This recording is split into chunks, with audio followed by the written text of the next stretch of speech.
এখানে বসে কি করছিস রে? কি আর করব, আজকে তো 26শে জানুয়ারি। আজকে তো পুরো স্কুল কলেজ হসপিটাল সব ছুটি, এই জন্য বাড়িতে বসে পেপার পড়ছি। তুই কি জানিস আজকের এই 26শে জানুয়ারি, অর্থাৎ যাকে তুই বলছিস ছুটির দিন, এই ছুটির দিনের জন্য রাজগুরু সুখদেব এবং ভগৎ সিংকে 23শে মার্চ ফাঁসি দেওয়া হয়েছিল।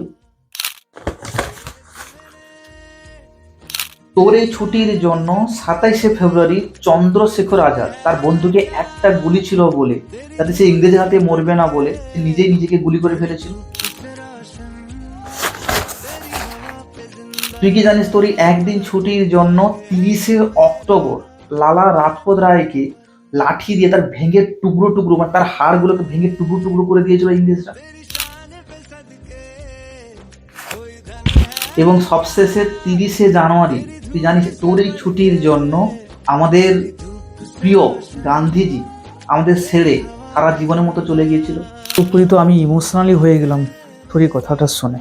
এই জন্য এটা পুরোপুরিভাবে ছুটির দিন নয়, এটা কিন্তু সবার ক্ষেত্রে একটা ইমোশন। আসুন সবাই মিলে বলি